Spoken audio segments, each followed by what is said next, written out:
to be able to get information on how these people of antiquity had lived in their lifetime. Kat tinapili na pala ka the Bible. And then after na nabasa ng Bible, kat nagbalik iso ng atheist. Amo ito question na, kung na nakasta po ay.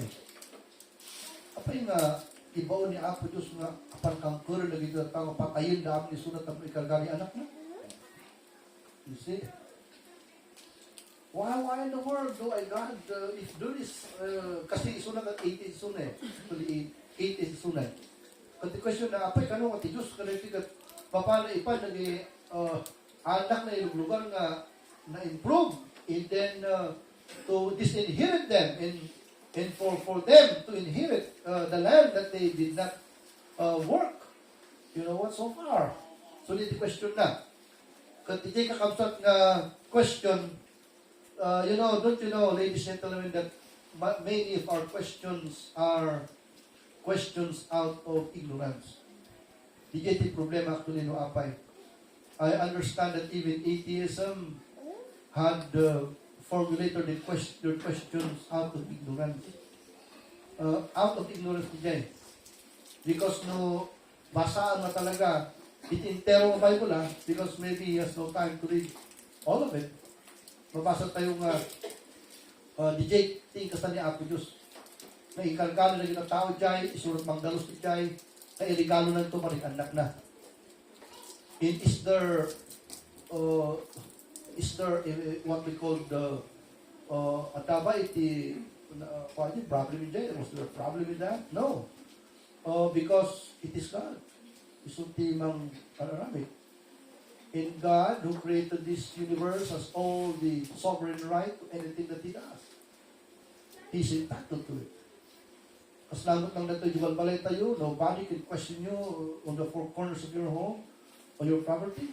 You're going to do anything that you do because that's your property. You're entitled to do it because that's yours. In the same line of thinking, that is the same with God.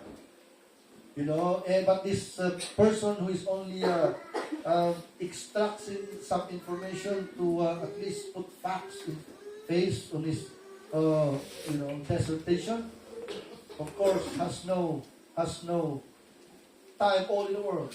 He has a very limited time to study the Bible. No lang, it might be the scholars iti Biblia. So, nag-text lang kumakanyat kasi ng bata. Sinulok mo niya. Ikas na namang out the questions na dati Bible. And, kasday kat, daytoy, in pati ni Apo daytoy, tapos tikas takat, i-educate na iti nation Israel. Okay, so, hantay mo pan further, ijay because DJ kat within the context of their lives before, kung nakanyayo, teraramin yung iti, at alaan ka lang DJ ngay territory na, and they will develop a certain society, they will put God there, a temple, and so they will tell all the world that that nation is so separated, that they have a God, the God of this universe, who created this universe to worship. In effect of that the world will be converted to faith in God. So, digit is single purpose. Iso nga masang nga maala da, digit territory da, tapos tigas tangay kat masettle down da, digit da, para kiniapo. You know, and I say again, digit first nga chapter tayo, kat digit kuman ni Apo, handa kayo na finulfill. Ano digit, kaspalilan digit, when they descended on the plain, adan ti kalaban da kayo nga, adan ti chariot da. In the Israelites, only rides the horse in the camel.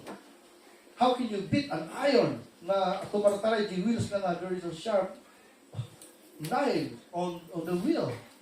Maputat uray niya nga klase ti kabaliyot, ipanmukon kon maputo isaksaka. So nga sa gabot na mabutag na dyan, ibabati na. Kat isumot ng tinagungkan ni Apo, kung ni Apo, singer, gumutin, bati na kita, ibati ko na kita, tapno may jokar kayo makigubat. Okay, kasudatan sa pa, iti question pa niya, mo titag sa pa, how can we relate to this one? We can relate to this one by saying that, iti may samot kakabsat ngayong abjad, ito na mo ito na kasama sa naman, tikat makigugubat tayo mo. You know, I would like you to know that. Every Christian is at war every day. You know that? Because we have three enemies. The devil, this world, and you yourself, who is so associated to this world since birth. You know, the smell and the taste of this world is too tasty for the Christians. That, you know, malipatan natin Diyos, gabo yung offer tilubong. Kat nagiti talong kalaban tayo, nagiti nga nagiti mang adadayo ka na tayo, kiniapo Diyos na tayo makapagsalbi amin kanya na. And so what Christians are doing is, we are fighting this flesh every day. And so the relationship na ito kanya tayo, kung natin Bible, and he left these 5 strong enemies to teach them to war. So Christians, you need to be taught how to war. Masapang lumasuran ka makikubat. Because iti kalaban kakabsatkat, ultimo nga bagim kalaban mo pa At kaya't mo ka mangyari nga hang mga dapat karamidan ng mga puta na bigbigsa di konti laman, you are giving yourselves to it. That must not be. You know? In the devil, he is always igniting your what we call flesh to make it alive every day. And when you are so worldly, you have no time for the spiritual things of God. In this world also could promise a lot of things. As kung tanga generation tayo, ayun, grabe complication, you know. Dahil tayo, dito lang Pilipinas, na kayong mahangal ng bigyan ti Manila, nyo pa yung mga talaga ti bigyan na talaga ti Pilipinas. Nagbiyak yung Manila, kat sabali na talaga ti bigyan ti Manila. Mayat ti bigyan dito Nung napang ka dyan, sumabali ti pagkataong. Kasi nangato mo, ti demand ti level ti life dyan. Nagnato ka pero. So kung may tadaka yung probinsya, tahantay ka nangato ulit, ti demand ti panagbiyan. Dito yung no, adakan ti amenities mo, mayato di Manila, haan. Sabali itay. Magkikindamat ka. If you want to live with them, the people there, we call cultured people, boy, you need to bend all your nerve to live there. So that it will rob you of your time for God. It's too heavy. You know, it's not hard. Kandito ayan tayo, mayat pa lang. Haan pa lang ang kasi ka-heavy, tingay, the temptation ni Paragyan. You know, ijayan kat no, sinoda ka di Manila, kat iti ka mayatan ng temptation niya, hindi apang ka di BGC na bed ka dyan. BGC is a very high, kung masakot ti 300,000 rin ka mo sa kamabed dyan. Ka makapag-bed 800,000. But all the amenities of life is there already, BGC. Ano ng klase ng tikwan. And people are, you know what, some foolish people live there for naught. And we are so happy. Matata din pag yung one day, that yung city kat gumatumatan iti ngay level, iti panagbiyak, kat sumabalit to. Nung ti, magpagato na kaangsa pa, that yung alubong, maayan tayo, this is our enemy. No, sikakat nabigsa ti kwam, dito ngay bagim, itinilubungan, na lakak ka makabasog, amoy nung makabasog ka, guilty ka, ultimo pa nagkararag, hanggang makakararag pa guilty ka. You know, when you sin against the Lord, awanan, all the decency of Christian living, maisarwamon. You see, maisarwamon ka puti, basol. And I tell you this one, those of you who want to praise Him, do not praise Him. Because when it comes to you, my friend, when it comes to you, agkaradap ka. Agkaradap ka tirigat, I tell you that. So when nagrigat ngayong, narigat na magkay, I am the fire, mga ko na. Somebody who played with fire, he is burned. I tell you that. You will not become a decent person when you play with fire. You are going to be burned. And although God is long-suffering, but it will come to you in a time that you could not expect it. In a very least expected time, it will come to you. So that we must be very, very disciplined Christians. We must be very, very disciplined Christians. Because dayta iso ngay nga dati mo namati kung Christian dili yung man dayto tirason no apay nga in pinagbiag ni Apo kay limang strong enemies is to teach them to war. So dati mo namati masapol ngayon nga masuwag ti mo lumaban iti temptation nga bang ikat kanya tayo iti panagsabi kini Apo Dios. Are you listening to me? Amen? No, ang dali ito itingay masalsaraan ti trabaho no niya, you lost already the battle. You must teach your fingers to war. You need to pray. To God said, Lord, teach my fingers to war. I'm losing my battle. I'm not already faithful in the church. I already come to church once in a blue moon. You teach your fingers to war. Because that's why you are saved by the grace of God. Basta po nga maaman tayo, kato adam at Kristiyano po nga matintindang ang kanang tibaso nga hanang kaya din nga baso. You need to learn how to war. Because that's why you are being a Christian. You look at our forefathers here. God, you know what? Let these 5 strong enemies to live with the people of God. To teach them to war. Because without battling these enemies that will get your attention, it will make you a nobody Christian. Amoy yung ti Kristiyano kaunser servina nagrigat ka managalang kakaskay. Sige kaunser servina ng Kristiyano. Because you cannot do anything to God. Because your enemies are always, you know what, ahead of you. And they always defeat you. And you always lost the battle. You must conquer all your enemies to be faithful to God. That's what we are here for. Isumat lang din kakapsat iti essence na rin chapter.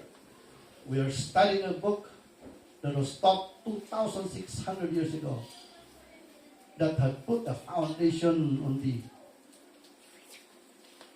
feet of every believer during the time. That principle is at the same time applied to today. So, kailangan Christians masapol nga masuruan tayo makigupat. Pasal nga gubatom ti sarilim. Gubatom ni Diablo, gubatom kakapat ti lubong. If you're not going to war, you will lose the battle every day. At kakaasi ka kakapsat. Your future is a stake. You know, so anyaman basta ti kalaban ti kakapsat kat anyaman nga mang discord ko ti palagsin mo kanya na. So that you will render your time, talent, and treasure. Anything you know what? Pagbalin na kang inutil, iti time, talent, and treasure mo, that is an enemy. You need to fight. Alright? You need to fight.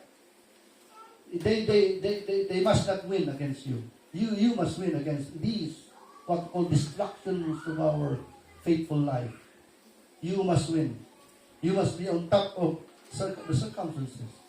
You know, against these 3 enemies. So like that, the first one, to educate them. Ayan ti maijukaranda to teach them to war. Number 2, to prove their obedience to Him. Di ba natin may sakunin? To prove their obedience to Him. 3 and 4. Let's read it. Una na. Namely, 5 lords of the Philistines, and all the Canaanites, and the Sidonians, and the Hivites, that dwelt in the Mount Lebanon, from Mount Baal Hermon unto the entering of Hamath.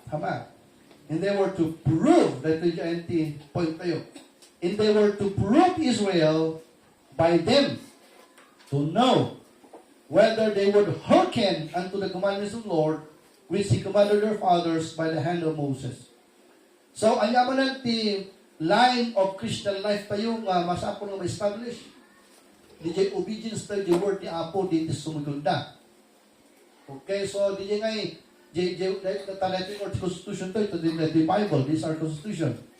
The laws of God are what we are following in our lives every step of the way, in every area of our lives, whether family, individual. You know, the Bible is our roadmap in everything we do in this life. And so disobedience to that becomes our rise and fall. Isa man di obedience tayo, di dedicate ni Apo ma-establish. So, as nagito, bawang ko lang ungodly generation, how did they fare in obedience to God's word? Okay, so, kung natin God provided, kung natin ito yan, to prove their obedience to Him. But let's read what happened. What happened? Anyan tinapasamak nga eh. Nagbaligi nga ni Apo Diyos, ito'y nga napasamak. Sumurot tayong tiruman number 2. Answer na tayo dyan, sumurot tayong tiruman number 2. Tiruman number 2 is God provided judges as deliverers.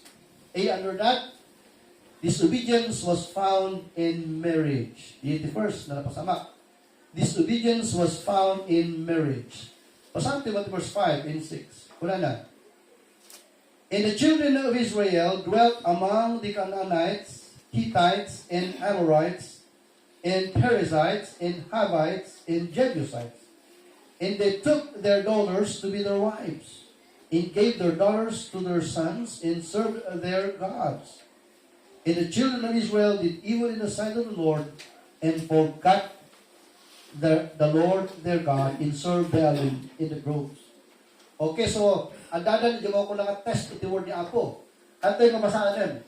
Anya, iti rule, iti marriage iti Israel, iti rule kat, according iti Exodus, Leviticus, Numbers, at dapat iti kat iti rule, iti panag-asawa kat, saan ako mga asawa iti, saan na Hudyo. Di iti rule. Ngunit iti ang dadan dito Judges chapter number 3, what happened? Nang asawa na mo iti mo ko ng unbeliever. Kat bawal nga talaga di jay. Gasam na ganyan babae, mga asawa at unbeliever. Pag-awit nila kayo kat pagsisigarilyo, agin inom, mamere. Tapos kat ada kayo, ti kusina, mangmangkay, bilang agsarwa, yung sangwanan nyo, ta. You know, you're eating. Or kung ano, nag-iimas din, awit na nga makan. Ay, asin pa lang isina, agsarawa pa lang. Kung habi niyo. And then, Rabbi, maturog ka.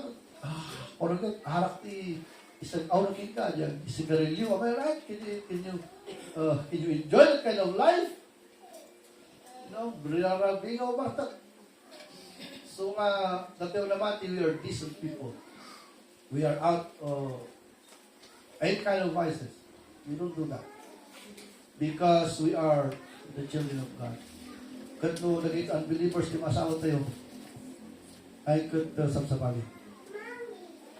Sabali mo't adi jay, believer na unbeliever yung bagay na, di mo may summer na kanin narigat ko niya. No, believer ka, unbeliever jay, ugali ti asawa. Di mo nang tinarigat. Nung sabali di jayin, biyag na di jayin, amaray. Nung dahil kat sabali talang asawa at timaw ko ng unbeliever. But there are Christians also. Naman may pagmano unbeliever kinasawa pa ko rin na. Hindi lang asawa at believer na mas ungodly pa yung unbeliever tibiyag. But believer. You know, it's very hard to live in a place like that one. But what we are talking is, kung natin yung an ounce of prevention is better than a pound of cure. Gusto kayong bawal na kayong babae at yung mga South unbeliever. Amen? Amen ka na kayo, people. Amen, young people. Preacher Sam. Preacher Sam. Sarda nga na nag-sorti email pictures niya. Once lang or twice. Kasi tikay email ko, nagbalinan ngayon ng quality ko tanda nga maawatan ng tikasunti email. You know, handa kayo nag-email nun. Once kami nga magamit na actually. And so, oray lagi lalaki, handa kayo mga babae lang, pati lalaki. Nung kayo nga mapadasan, tayo convert iso na mabalin mo kitiya. Nung 1 in a million dijay. Nagbigat dijay. That is kicking a prick. Ako the Bible. There are Christians who are kicking a prick. Ang may kicking a prick, nagkunan ni Peter, kung tara ni Tiran. Kasi tilo ni Apo, kaslangat Tiran, dahil takalagi dijay, disobedient. Nung kaslamot na kakabot ngayon honey, kada hindi mang receive. So hang kayo mapagpalasan, barbaro kayo pa dito nga banag. Okay? Nung kunan ti Bible, isun. Because Diyos sa sao. Unless ka nalalain ka. But there are some Christians who did it. tilang iba kanyayo. Apang kayo mga Christian na nagasawa ng believer kita ano anang nangyari tibiag dapat. I tell you, that time when Judges 3, do not try. Kasi nagiging babalasan ko na, awan mo kayo, tinagugwapo di church. Oh, imposible mo ta. Nagkaroon na yun. Eric, nagugwapo na kita. No, kayo, di ba? Dahil lalaki mo, awan mo, tinagpintas. Tanong makabalos na mo. Uray na gawin tinagpintas. Ano rin?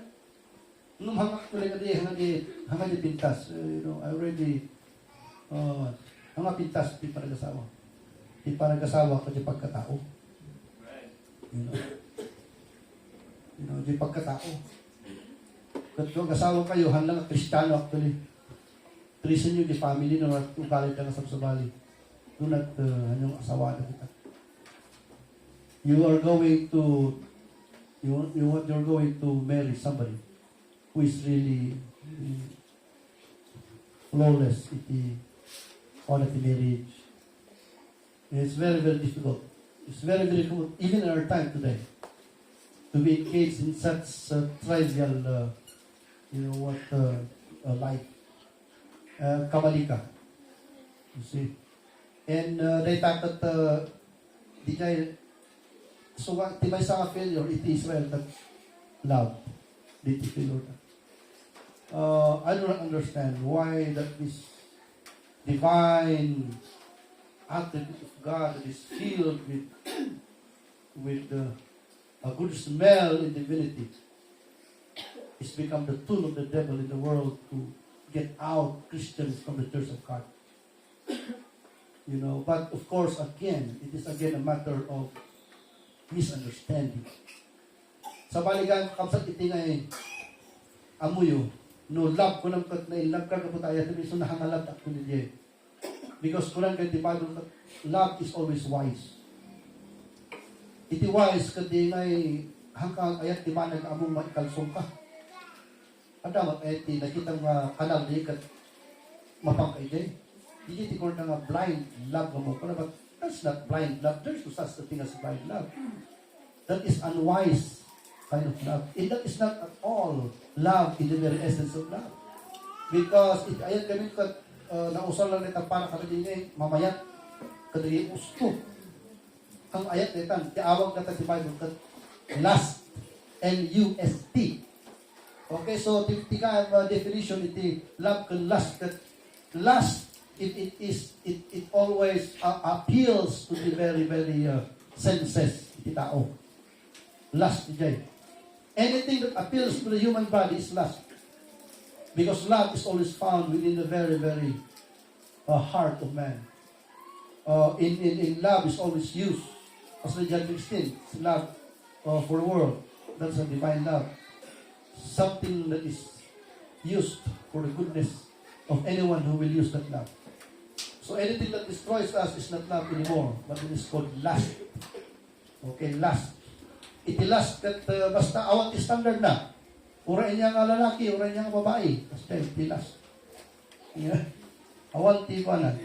So dayta kat nag-fail na because nang asawa na anak lagi jay countries at ay. So really they failed God on this one. Okay, so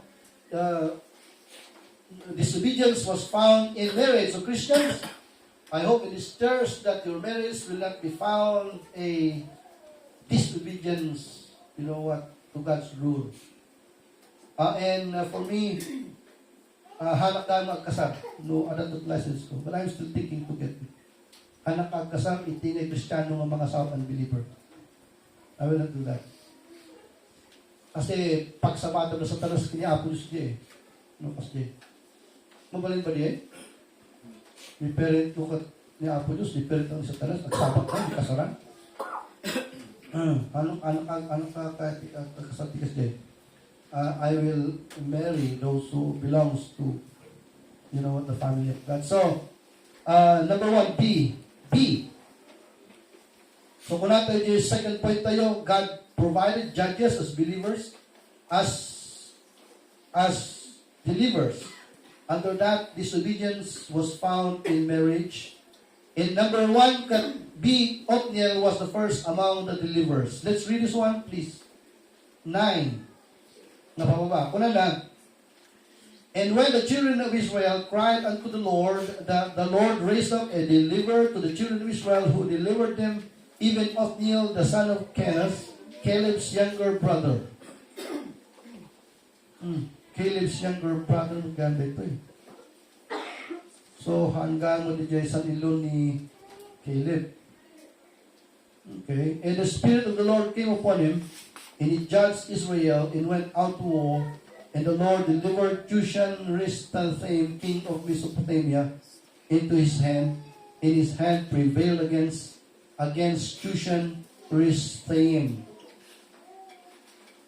And the children, okay, so manong ataon na nagsuffer di jay, gapo jay nangasawaan dati unbelievers, kat sinakop isuda niya, dahil timong kuna kay nga Mesopotamian leader. Mesopotamia today actually is eastern Syria, in basta dyan nga banda, Syria. Iti Mesopotamia tatang. Nga pa yung country nga din nga ng inaabay ng diyan. Eastern Syria. And so, dahil tinaga na dahil kat Cushan-Rishathaim. Kuna na. Amoy timini na ito nga nagan kanukat sila nga double troubler. Di meaning na. Iso kayo nga dahil nga king kakapsad katkuan godless. Sana ang abot ni Diyos ko talaga. He will desecrate everything that is sacred.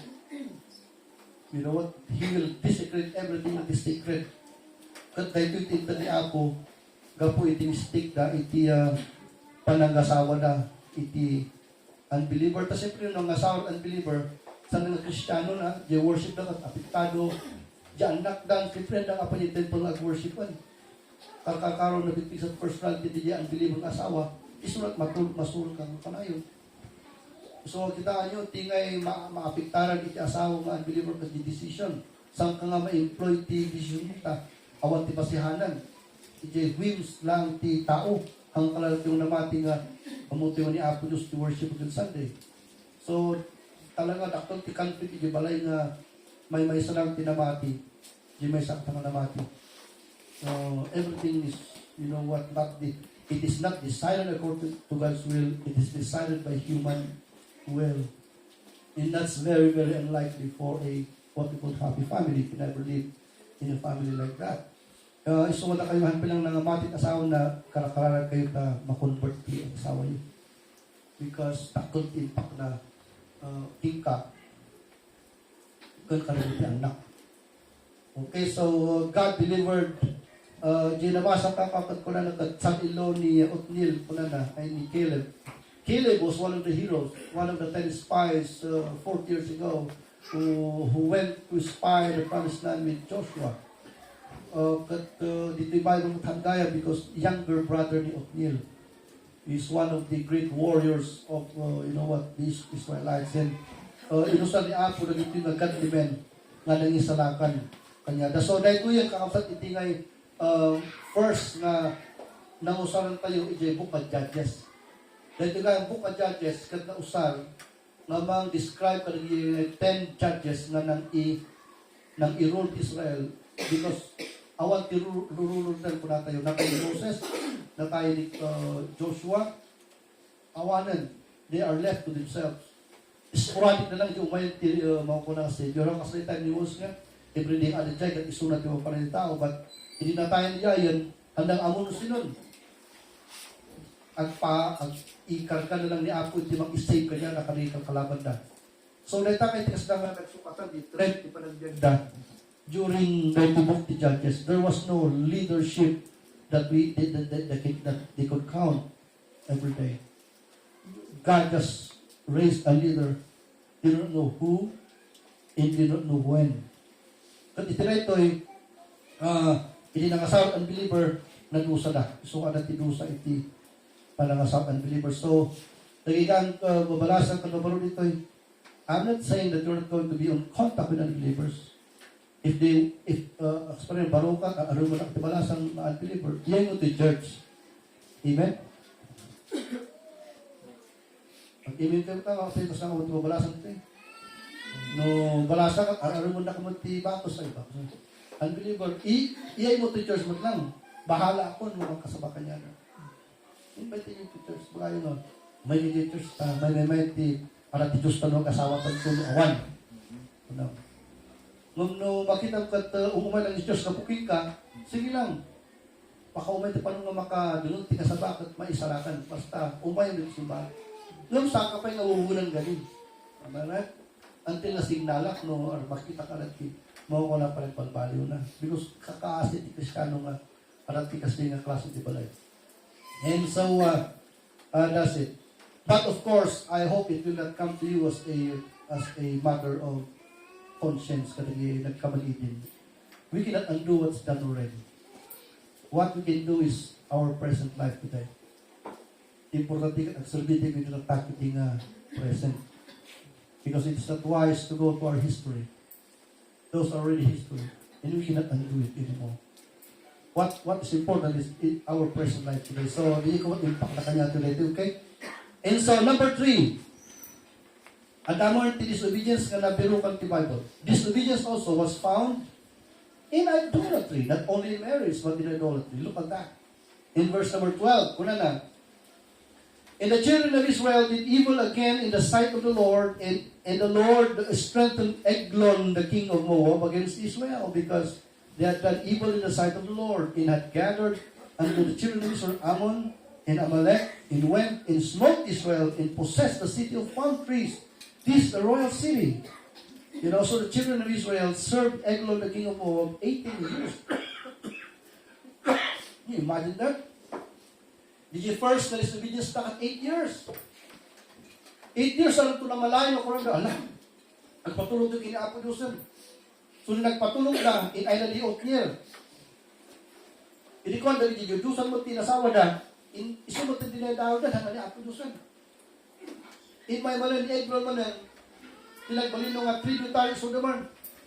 But it was already diminished from 8 years to 18 years. After 18 years pa rin, sana nakamulagat mo rin, nakurandaan na. Kailangan tinapos. After 18 years, hindi mo that. So may natitawag ko, ang-diminish, awan ti word ni Apo nga mag-control ka.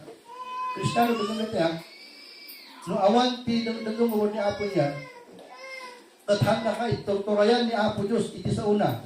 Ang-diminish ka, nakaslakang unbeliever, di impact na tipan.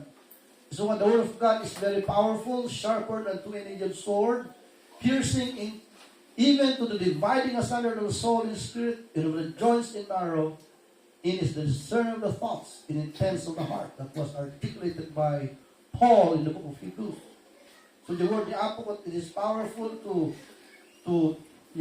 cut and operate the sickness of our bodies in the spirit. At ikato na amin naging mamadmadi nga part iti spiritual life tayo. Ano, agpaturay tayo iti word ni Apo. At dahil ko, handa nga nagpaturay. 18 years man ang napag-dispuso na. Saan na nakariin ba nun? So may nga Christian, sapay kumanta, awan kumati Kristiyano dito nga na-diminish ti biyag na hana nga pag-anon ti word ni Apo, hana nga pag-anon ti panagsilbi. Awanan ti taste na, kay kakapsat ti church, awan ti taste na ti Bible, awanan ti taste na ti anyaman, dilikan ti jay. You know, iti Kristiyano dapat, iti Kristiyano ko ang bibiyag every day, iti panagbiag mo. If you are a real Christian, but of course, again, I say this one, only real Christians survive actually. Ada naging baptist ka pa niya impyerno. I hope awal kanya tura may sakit ka pa niya impyerno. You know, baptist in the name, but in life kathanay. Amo yun, no, sika kat, maungtang katiwad ni Apo, masaksaktan ka, ada ka lang taok, hindi kasi among you are Christian. Sa bali mo hindi nga eh. Nagbalik ka kalos ka na ang kapag-ano, magbagalagin ka. Digiti delikado. Because it reflects what kind of person you are. You know, so I want you to understand that the word ni Apo no anya ti tumagtagusan na nga part ni biyag tayo. So, i-deliver that. Amoy the word ni Eglon na ito eh. Amoy some of the names of the Bible when you are going to define it. Kakatawa. Kasi iti meaning na rin Eglon little half that is ready to be maparte. In my ehog astang dati inagkuat dagger kat left-handed isuna. Kat iti left-handed iti no left-handed ka, pilitan na kaagbal nga right. Apa yung kaslangan na kaslangan mga pwesto kayo na padasak di iti. When we were in elementary, dagi left-handed may kat babauti iti teacher me. Kung mo no, alam tinaka kanyo, di na kayo makuha. Lalakay ang kaslak niya. Ta right hand nga iti pagsuratan da. Hindi mo Old Testament kasi mat pilitan na ka ang baling nga right hand dita may sa kanong nga defect iti left-handed. Nung handa nga amo nga dito ni Isu tinusan ni Apo si Jay. Kasi inigulan ni Eglon ti right. Kat inigulan da ito Eglon ay ni Ihod isuna ti right naraksaken. Kasi di right kami ti pagpatpatay da ili. So inigulan ay solo na ti right. Kas lang nga nag-conflict so nang iasinod pagina. Hana nga mo left-handed di Jay at ti kutsilyo nga ikakarga na dyan ti tayo na. Ta skirt kung ti paano di tao ini. Kat in-embrace na, kat alat ibagbaga na kat asunto na gamit yung dagger. And he thrust it to his belly, sana intiritir, kat amoy ti dagger at ito'y half na reta. Yung ngay landok na mangsarapan o inispada kayo kat sarapan at half na diye. So when in karga na, tiniritir na saan nga mauksot di ayan. Kasi di half na kat iklam di ti iklam di flesh kat amoy mo ito ti nubaboy nga nagtapat-tapat at napuskol di kabana kaslakas eh. Sana nga mauksot niya until ka nadrinan di darang na katatay.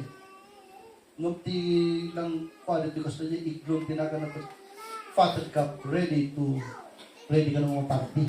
Kaya timinin na. And inusan ni Apollos ni Eglon for the second judge. Gapo iti panagsangit na.